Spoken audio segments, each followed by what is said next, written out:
Please purchase a personal license to remove this message. Islam and capitalism. Capitalism did not originate in the Islamic world, as it came into being only after the invention of the machine, which took place by chance in Europe. Capitalism was imported into the Islamic world at a time when it was under European domination. Together with the wave of development, it spread into the Islamic world, which suffered from poverty, ignorance, illness, and backwardness. This made some people think that Islam approves of capitalism, with both its evils and merits. They also claim that there are no provisions in the Islamic law or regulations such as might be in conflict with capitalism. They argue that as Islam permitted individual ownership, it must likewise permit capitalism. In answer to this accusation, it might suffice to point out that capitalism cannot prosper or grow without usury and monopoly, both of which were prohibited by Islam about 1,000 years before the existence of capitalism. But let us tackle the question at some greater length. If the invention of the machine had taken place in the Islamic world, how would Islam have faced the economic development resulting from such invention? How would Islamic legislations and laws have organized work and production? There is consensus of opinion among economists, including those who are opposed to capitalism. Example: Karl Marx, that capitalism at the start brought about great progress and rendered considerable services to humanity. Production was increased, means of communication were improved, and national resources were exploited on a larger scale. The standard of living among the working classes became higher than when they were mostly or completely dependent on agriculture. But such a glorious picture did not last long, because the natural development of capitalism, as they say, led to the amassing of wealth in the hand. If capitalist owners, and to a relative diminution of the properties owned by the working classes. This enabled the capitalist owners to use workmen, the real producers in communist eyes, in considerably stepping up the production of various commodities, but the wages paid to workmen were too low to ensure decent lire, because the employers took all the profits and spent them, leading a life of luxury and corruption. Besides this, the scanty wages paid to workmen did not enable them to consume all the production or capitalist countries. This led to the accumulation or surplus production. As a result of this, the capitalist countries began to look for new markets for their surplus production, which in turn gave rise to colonialism, with all its incessant conflicts among different nations over markets and raw material resources. Destructive wars were the inevitable outcome of all this. Moreover, the capitalist system is always exposed to periodic crises resulting from depression caused by low wages and the scantiness of world consumption in relation to increasing production. Some propagandists of materialism refer all the problems of the capitalist system to the nature of capital itself, rather than to any ill will or desire for exploitation on the part of the capitalists. Such naive and strange reasoning means that man, with all his emotions and thoughts, is but a helpless creature in the face or the power of economy. There is no doubt that Islam would have encouraged the good and progressive achievements that were brought about by capitalism in its early stage. But Islam would not have left capitalism without legislation to organize it and to preclude any exploitation which might result from ill will on the part of the employers or from the very nature of capital. The Islamic principle which was laid in this respect entitles the workmen to share the profit with their employers. Some Maliki jurisprudence went so far as to give to the employee an equal share in the profit. The employer provides all capital and the workman does the work. The two efforts are equal, and accordingly they are entitled to an equal share in the profit. The above-mentioned principle illustrates Islam's great concern with the establishment of justice. Such concern for the establishment of justice was voluntarily introduced by Islam. It was not forced thereon by any economic exigency, nor was it the result of the struggle among classes, which is regarded by the propagandists of certain economic doctrines as the sole effective factor in the development of economic relations. In the beginning, industry consisted of simple manual work involving a small number of workmen who worked in simple workshop. The above-mentioned principle would have organized the relation between work and capital on an equitable basis such as Europe had never had. Economists say that the development of capitalism from its early benevolent phase to its present morbidly evil phase was accompanied by its increasing dependence on national loan. This led to the creation of banks which carried on financial operations, and advanced loans in return for some interest. Without that, such loans as well as the majority of banking operations are based on usury, which is expressly prohibited by Islam. On the other hand, tough competition, which is another feature of capitalism, leads to the destruction of minor companies or to their merger into major ones. This encourages monopoly, which is also prohibited by Islam, as is borne out by some sayings of the Prophet. He said, "He that monopolizes is a wrongdoer." Because Islam prohibited usury and monopoly, it would have been impossible for capitalism to develop under Islam into its present evil stage, which involves exploitation, colonialism, and war. What would have been the fate of industry if it had originated under Islamic rule? Surely Islam would not have restricted industry to minor workshops whose profit is shared by the employer and the workman. Production would have rather grown, but the relationship between the employer-arid workman would have developed on different lines from those outlining the development of the employer-employee relations in Europe in the 19th and 20th centuries. It would have developed in accordance with the basic principles of Islam, such as the above-mentioned principle, which provides for an equal division of profit between the workmen and their employer. By so doing, Islam would have avoided resorting to usury or monopoly, and would have precluded the injustice to which workmen are subjected under capitalism, where they are exploited and left to suffer poverty and humiliation.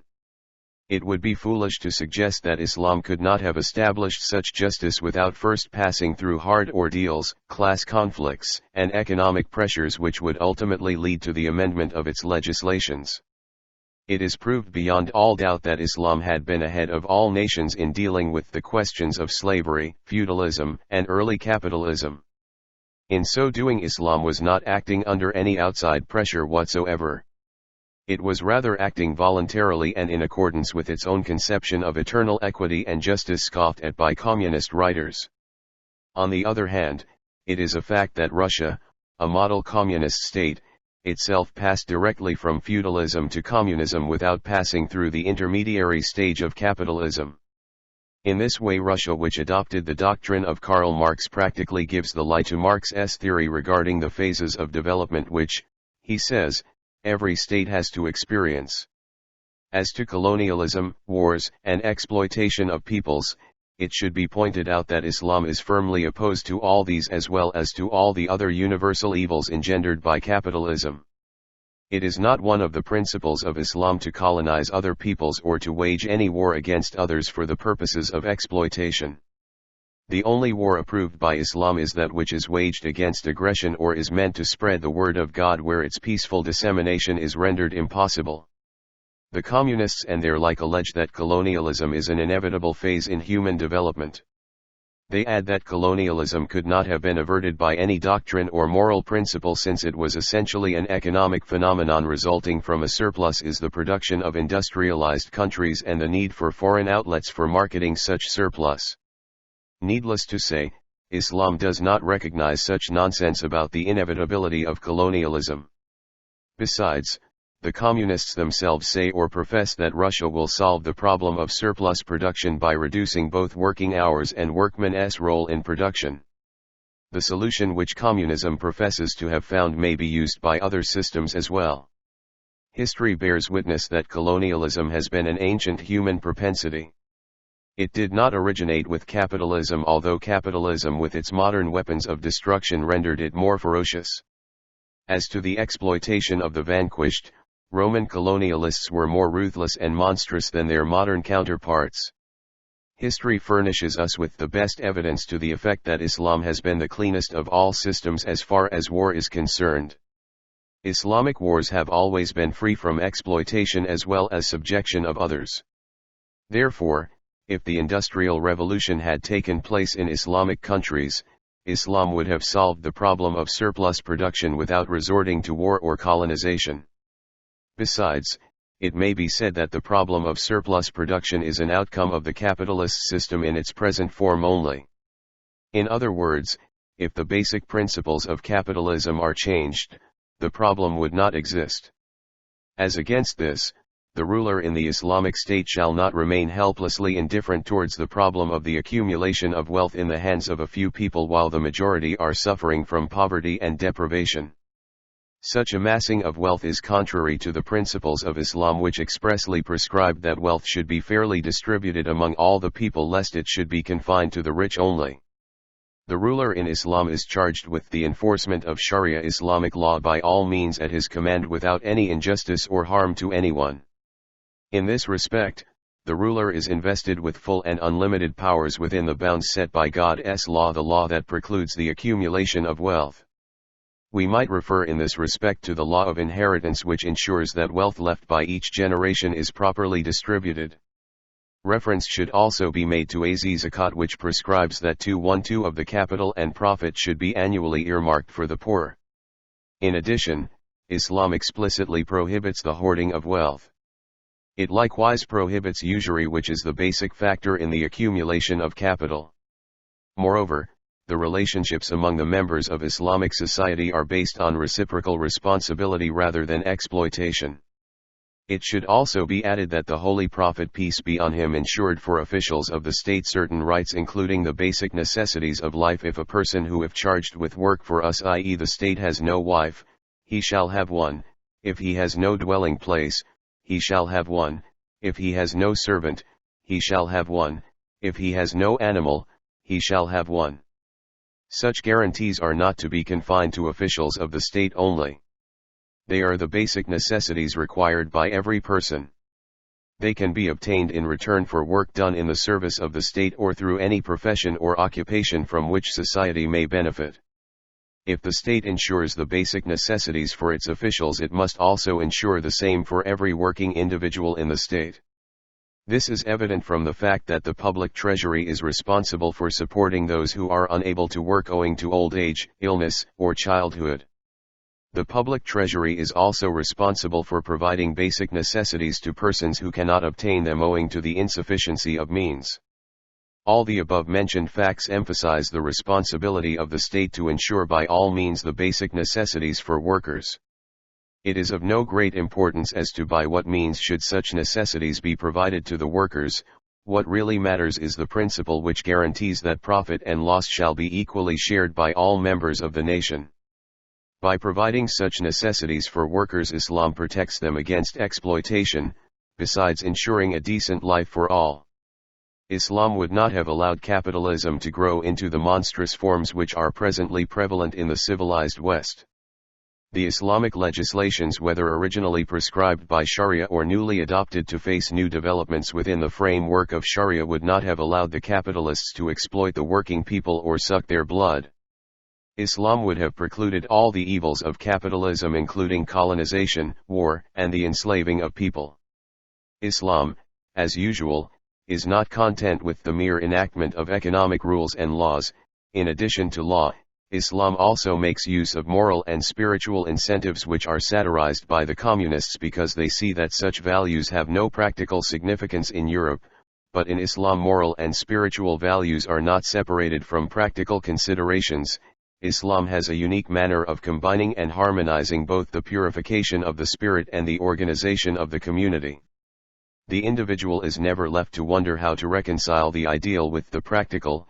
Islam formulates its legislations on a moral basis so that the moral values are always in harmony with the legislations. In this way, each side supplements the other without any fear of conflict or divorcement.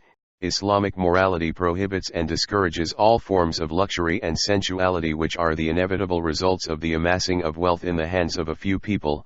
Along with this, Islam also prohibits being unjust to employees or underpaying them. As the amassing of wealth is an outcome of injustice to employees, it invariably means that it must also be discouraged. Islam calls on the people to spend their money in the way of God, even if that should lead to disposing of all one's property. It is because the rich people spend their money on themselves rather than in the way of God that the majority of the people live in poverty and deprivation. The spiritual elevation of men brought about by Islam brings them closer to God and makes them renounce all worldly pleasures and profits in striving to attain God's pleasure and in expectation of his recompense in the other world. There is no doubt that a man who keeps his peace with God and has faith in the other world, in heaven and hell, will not rush madly for the amassing of wealth or resort to exploitation or injustice for the realization of his selfish ends. In this way the moral and spiritual edification will pave the way for economic legislations which aim at curbing the evils of capitalism. Consequently, when such legislations are made they are sure to be complied with not because of fear of punishment but rather because people would be acting according to the dictates of their conscience. In conclusion, it should be made clear that the monstrous capitalism which is currently prevalent in the Islamic world is not a pen of Islam, and consequently Islam cannot be held responsible for its evils. Islam and private ownership. Is private ownership a natural propensity?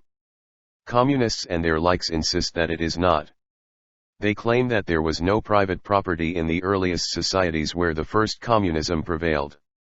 All things, they say, were public property shared by all people who were guided by a spirit of affection, cooperation, and brotherhood.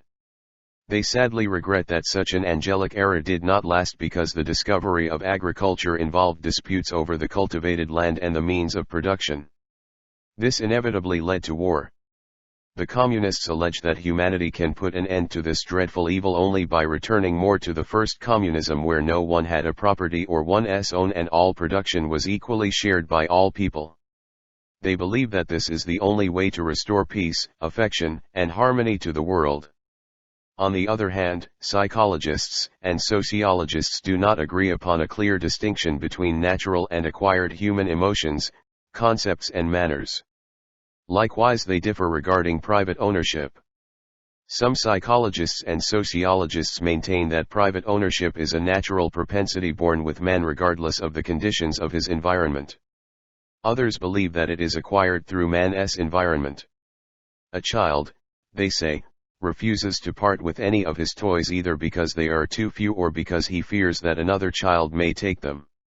When there is just one toy for 10 children, quarrel is sure to break out. But, they say, where there are 10 toys for 10 children everyone will have a toy of his own and there will be no conflict. Our answer to the arguments put forward by communists and other psychologists and sociologists is as follows. 1.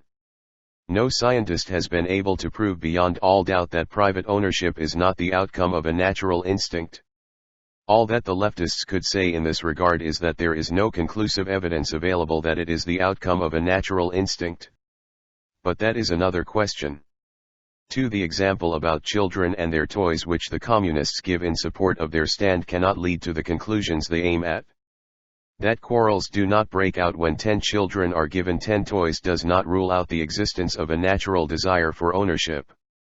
It means that the desire for ownership may, in healthy cases, be satisfied by absolute equality.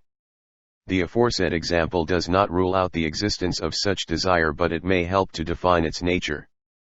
Besides, no one can deny that many children would not hesitate to usurp the toys of their friends unless they are prevented from doing so for reasons beyond their control. 3. As to the angelic era which the communists suppose to have accompanied the earliest societies, it may be said that there is no real evidence that such an era did really exist. Even if there had been such an era, there could have been no means of production at the time. How could disputes arise over something that did not exist? At that time people got their food easily and directly from trees. When they went hunting they had to go in groups for fear of wild animals. It was impossible to store slain animals for they would soon go bad. So they had to be eaten up as soon as possible. The absence of conflict in that case does not rule out the existence of a natural desire for ownership. As a matter of fact, absence of conflict is due to absence of anything worth the strife. This is why the discovery of agriculture brought about conflict. The said discovery stimulated a hitherto dormant tendency which till then lacked the incentive for action. For no one could firmly deny that at such an early era a conflict could have existed among a number of men for the possession of a particular woman. In spite of the existence of sexual communism in that era, no one can say for sure that it was prevalent throughout society or that its existence prevented men from fighting each other for possessing a woman whom they considered very attractive. This leads to an important conclusion: where all things are equal and similar, the possibility of a conflict may be ruled out. But as long as things are different, conflict and struggle are bound to break out even in the imaginary angelic society upon which communists build their future prospects. 5. Finally, No one could rule out the fact that some men who lived in that early era desired to achieve personal distinction either by showing their bravery and physical strength or by any other means. Some primitive tribes examples of the so-called first communist society do still refuse to give their daughters in marriage except to those men who would endure 100 lashes without showing any signs of weariness or pain. There is no doubt that the only reason that invites young men to set out for such a painful ordeal is their desire to achieve personal distinction. If it is true that all things follow a state of absolute equality, we must then search for a reason that leads some people to assert that they are not equal to but even better than others. This leads us to the conclusion that if private ownership is not the outcome of a natural tendency, it must be closely connected with another natural tendency, namely the desire to achieve personal distinction present in man from time immemorial. The communists allege that private ownership has been coupled throughout the ages with injustice and, therefore, if humanity wants to maintain peace and rid itself of bitter conflicts, it must abolish private ownership. But communists seem to forget two important facts: that individual efforts contributed to the progress of humanity and that due progress had been achieved during the so-called Angelic Era of the first communism. It can be said that humanity started to make any progress only after the existence of conflict over ownership. This means that such conflict is not after all an absolute evil. On the contrary, its existence, within reasonable limits, is a psychological, social, and economic necessity. In addition to this, it should also be borne in mind that Islam does not take it for granted that private ownership underlies all the injustice which afflicted humanity. The serious injustice that accompanied private ownership in Europe and other non-Islamic countries in general was due to the fact that the propertied classes in those countries were themselves the legislators as well as the rulers.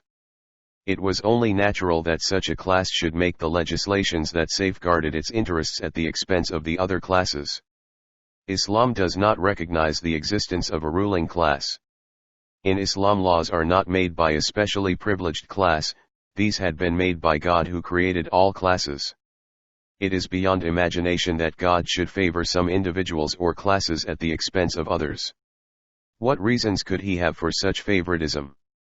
According to Islam, the ruler is freely elected by all the Muslims. He is not nominated to office by virtue of any class consideration.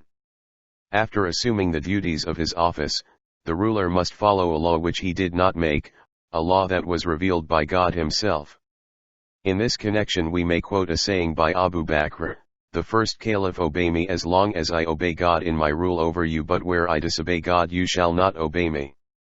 A ruler in Islam has no legal power authorizing him to confer upon himself or others any legislative privileges. He has no power to prefer one class to another or to act in response to the political influence of the propertied class by enacting legislations which safeguard its interests while oppressing other classes. It should be pointed out that when we talk about Islamic rule we refer to that period in Islamic history wherein the principles and instructions of Islam were fully applied in their true sense.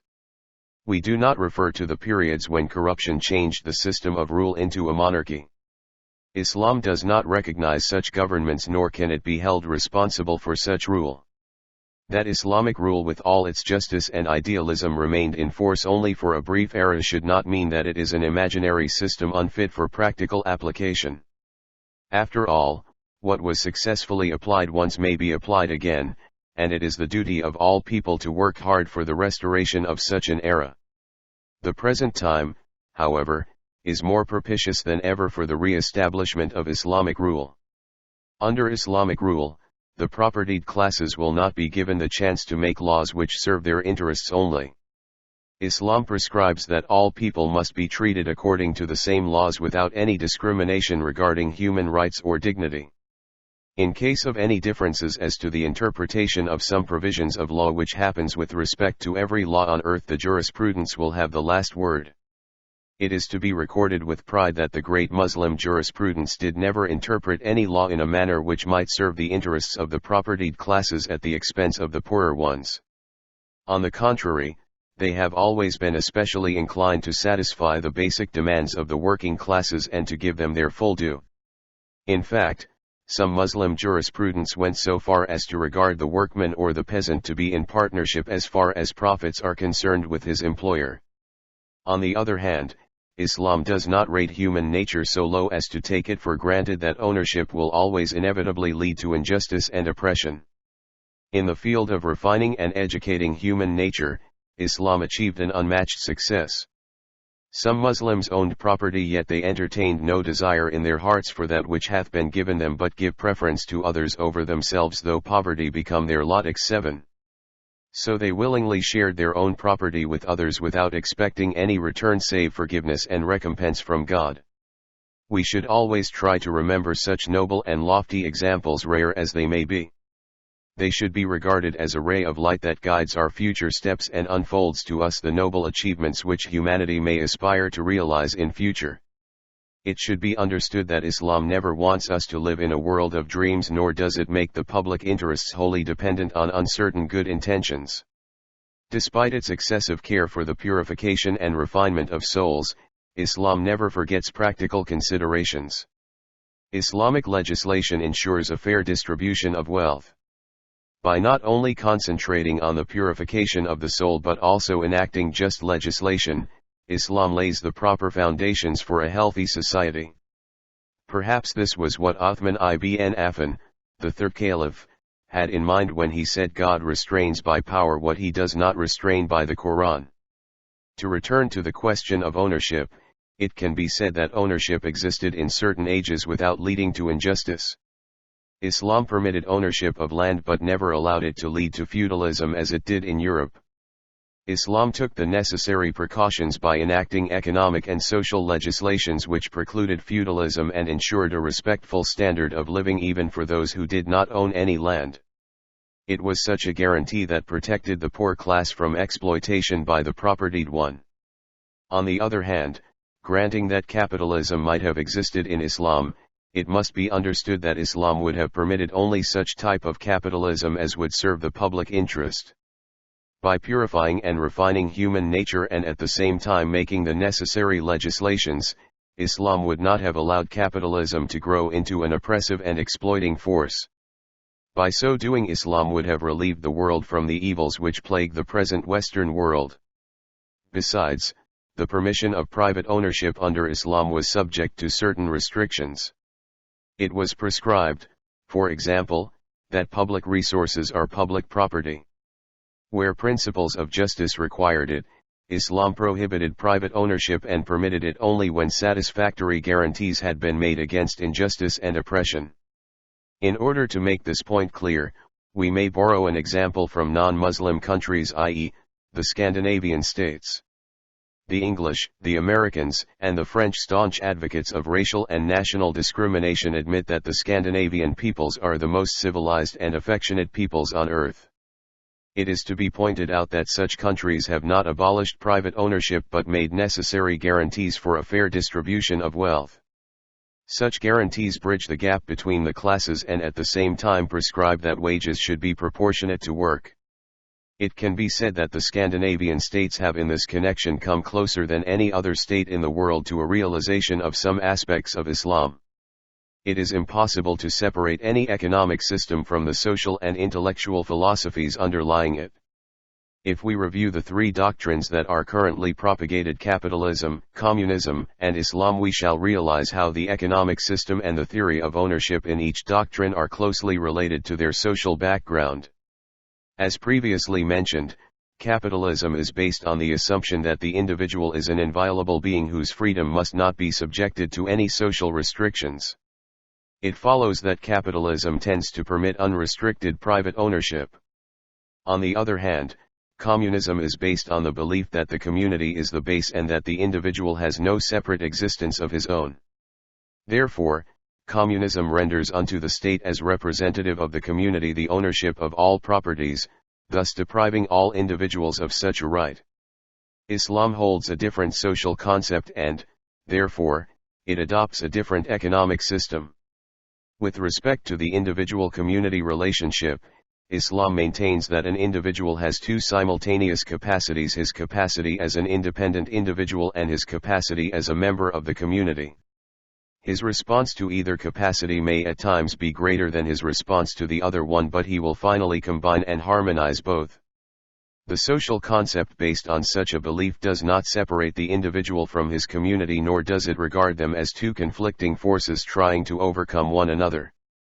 Since an individual has an independent existence and is at the same time a member of the community, it is required of legislation to establish harmony between individual and communal propensities as well as between the interests of each individual and those of others. But such harmony must be achieved without sacrificing either interest for the good of the other. Legislation should not aim at the crushing of individuals for the sake of society, nor should it allow society to disintegrate for the sake of one or more individuals. The economic system of Islam is based on the above-mentioned concept of harmony, which is some sort of a happy medium between capitalism and communism. It combines the merits of both systems without making the mistakes or deviations of either. It permits private ownership in principle but subjects it to such restrictions as would render it quite harmless. Islam authorizes the community and the ruler in his capacity as the representative of the community to enact the necessary legislation organizing ownership and to change such legislation whenever he deems that the public interest requires it. Islam approves of private ownership since it has the power to eliminate by various means any evils that may result from it. It will be remembered that permission of private ownership in principle while vesting the community with the power to organize and restrict it is a much better arrangement than outright abolition of ownership on the uncertain assumption that it is neither a natural propensity nor a human necessity. The fact that Soviet Russia has had to permit a certain small degree of private ownership is clear evidence that satisfying the propensities of human nature is the best thing for both the individual and public interest. Why shall we abolish private ownership? For what ends shall we call upon Islam to do so? Communism alleges that the abolition of private ownership is the only means to establish equality among people and to suppress the inherent desire for domination and power. Russia abolished ownership of the means of production, but has it realized the objectives it hoped to achieve by such abolition? It will be remembered that Russia under Stalin had to introduce a voluntary overtime work shift for those who had the energy to do it in return for extra wages. By so doing, Russia was creating differences in the wages paid to workers. Do all people in Russia receive the same wages? Is it possible that doctors and nurses draw the same salaries? Communist propagandists often tell us that engineers get the highest wages in Russia and that artists collect the biggest income. By saying this, they unwittingly admit the existence of differences in wages among the various classes in Russia. Such differences are noticeable not only among members of the various classes but also among members of the same class. Has communist Russia managed to wipe out the instinct of domination or the desire to achieve personal distinction? If so, how are trade union leaders, factory managers, senior administrators, and commissars selected? How do they sort out active members of the ruling Communist Party? Apart from the question of the abolition or approval of private ownership, should we not admit that the desire for domination and personal distinction is inherent in human nature? Since the abolition of ownership could not rescue humanity from what communism regards as a great evil, why should we follow its example by taking a course that conflicts with human nature and thus attempt to realize an impossible end? If the communists say that the differences among the classes and the individuals in Russia are too small to lead to luxury or deprivation, we may say that 13 centuries before communism came into existence, Islam included among its principles the necessity of bridging the gaps among people, prohibiting luxury, and wiping out deprivation. Islam and the class system. Before we discuss Islam's attitude regarding the concept of classes, it may be useful to try to understand what is generally meant by a class system. In medieval Europe, for instance, there were three distinct classes: the nobility, the clergy, and the common people. The clergy had their own distinctive clothes. In those ages the power of the church was equal and at times opposed to that of kings and emperors. The Pope claimed that it was he who conferred power on kings, but they strove to get rid of his influence in order to rule independently. Owing to the property donated by the religious people and the exact ions imposed on them, the church became so rich that at times it could have armies of its own. On the other hand, the nobility inherited nobleness from their forefathers and passed it on to their descendants. A man belonged to the nobility by birth and remained as such until his death, regardless of whatever noble or mean actions he might have done in his lifetime. In the feudal age the nobility exercised absolute powers over the common people who lived in their estates. All the legislative, judicial, and executive powers were in their hands. Their whims and fancies were the laws by which they ruled over the people.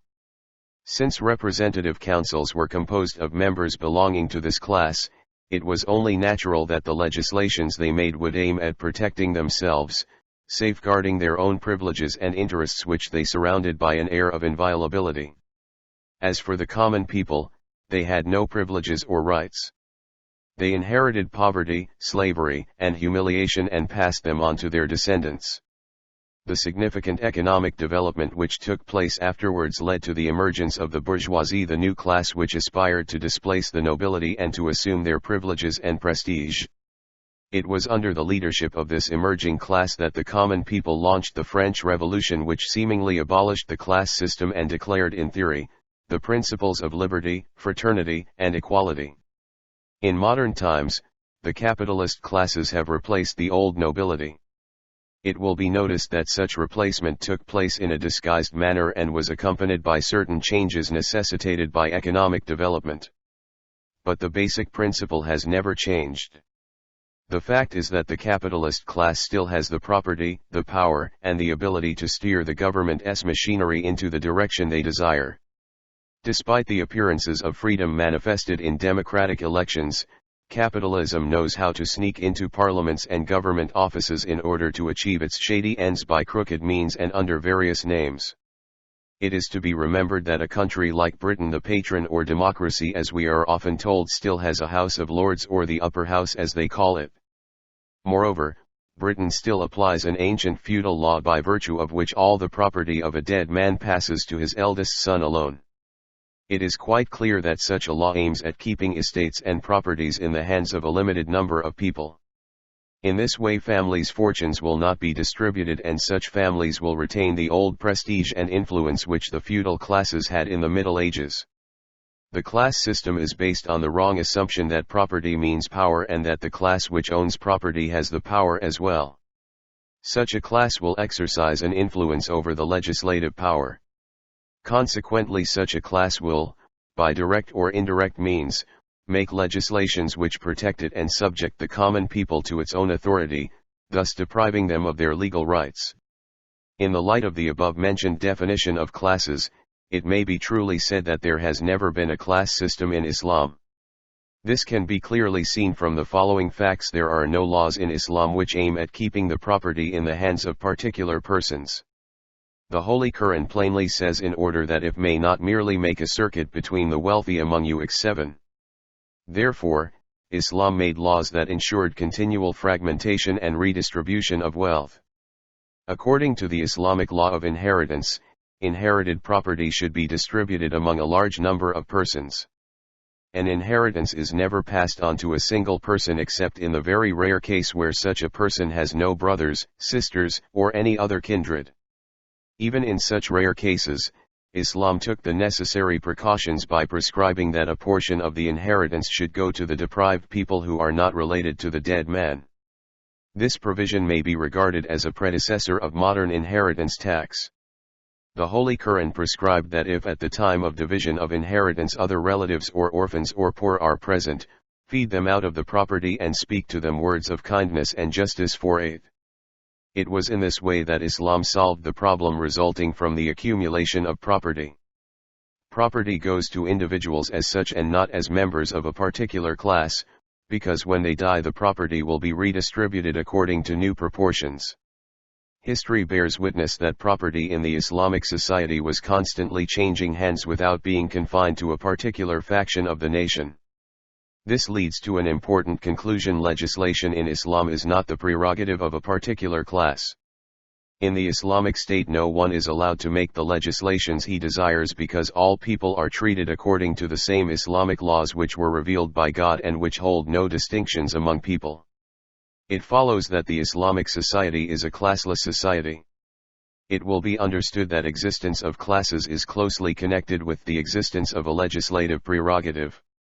Where such a privilege is non-existent, and no one can make legislations which safeguard his own interests at the expense of others, there will be no classes. Now let us explain how two relevant verses which, if read carelessly, might lead to some doubts. God has bestowed his gifts of sustenance more free on some of you than on others. 1671. We raised some of them above others in rank. 32. Do such verses mean that Islam recognizes the class system? These two verses merely describe what is actually taking place on earth, be it under Islamic rule or otherwise. They state that people differ in rank and livelihood. Let us take Russia for example. Do all people get the same wages, or are some people more privileged than others in livelihood? Are all the conscripted people made officers or soldiers, or are some of them raised above others in rank? The existence of differences among the people is an inevitable fact. The two verses do not give a particular reason for such differences. They do not even state that such preference is based on capitalist, communist, or even Islamic considerations. They do not say that such preference may be just or unjust by our standards. The two verses merely say that such preference exists everywhere on earth. But, of course, all that takes place on earth falls within the sphere of God's will. It must have become clear by now that the Islamic society is a society without classes or legislative privileges. It will be noticed that the existence of differences in wealth and property should not be confused with the question of classes unless such property and wealth conferred upon their owners any legislative and individual privileges. Differences in wealth will not lead to the emergence of classes so long as all people are actually, not in the theory only, equal before the law. It should be pointed out that the ownership of land under Islam did not confer upon landowners any special privileges or rights by which they might enslave or exploit others. The same thing would have happened if capitalism had existed in a truly Islamic society, especially because the ruler does not derive his power from the propertied class, but he is elected by the nation and is carrying out the law of God. In addition to the above mentioned, there can be no community wherein wealth can be equally distributed among all individuals, surely not in the communist society which, truly or not, claims to have abolished the class system, though in fact it has left one ruling class which suppresses all other classes. Islam and Alms, the communists as well as some of those whose souls and thoughts were enthralled by colonialism, try to accuse Islam of letting the common people lead a life of dependence on the alms given by the rich. This false accusation is derived from the mistaken belief that zakat is an alms obligingly donated by the wealthy people. In refuting such accusations, we should distinguish between zakat and alms. Charity is voluntary. It cannot be imposed by law or by order of the ruler. Zakat, on the other hand, is an ordinance prescribed by law. The government must fight those who refuse to pay zakat and may even kill them if they persist in such refusal, because they would then be considered apostates. It is needless to say that nothing of the sort will happen with respect to charity, which is completely left to our own conscience. From the financial point of view, zakat was the first regular tax ever imposed in the world. Before that, taxes were imposed according to the whims of rulers. The exaction of such taxes was affected by the ruler's need for money to achieve personal ambitions. The burden of taxation used to fall on the poor rather than on the rich, and very often the taxes were collected from the common people alone. Islam organized the collection of taxes and prescribed a maximum percentage which may not be exceeded in ordinary circumstances. Taxes were imposed on the rich and middle classes, but the poor were exempted.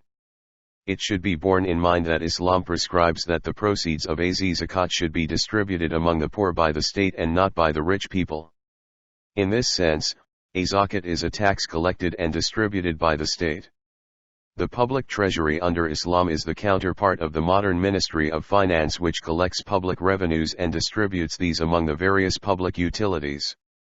The state supports and looks after those who become needy through inability to earn their living or due to the insufficiency of their means, but it cannot be said that the state does that out of charity or that such help is humiliating to the recipients. No one can say that retired officials who receive pensions from the state or that workmen who benefit from social security schemes feel like begging from the rich. The same thing can be said of helpless children and aged people who cannot earn their living.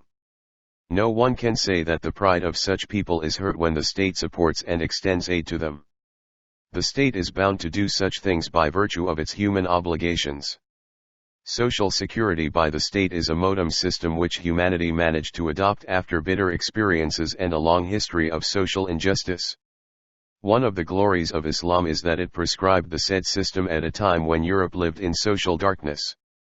Yet some people who are charmed by systems which are imported from the West or East, accuse the same systems of regression and backwardness if they had been adopted by Islam. It should be pointed out that if the circumstances of life in the early years of Islam necessitated or tolerated that the poor may personally receive a zakat in cash or in kind, nothing in the provisions of Islam prescribes that the aforesaid method is the only way for the distribution of a zakat. Therefore, nothing in Islam prevents the use of a zakat funds in building hospitals and schools from which people may benefit, or in the establishment of cooperative societies which can make life easier for the poorer people, or in the construction of factories which provide permanent employment for many people. In other words, the proceeds of a zakat may be given in the form of social services. Only those who are incapacitated through illness, old age, or childhood are entitled to receive a zakat in cash, but others may receive it in the form of employment or social services. Besides, the Islamic society is not supposed to comprise any poor people who might live in complete dependence on a zakat. It is good to remember that the Islamic society reached an ideal stage during the age of Omar bin Abdul Aziz.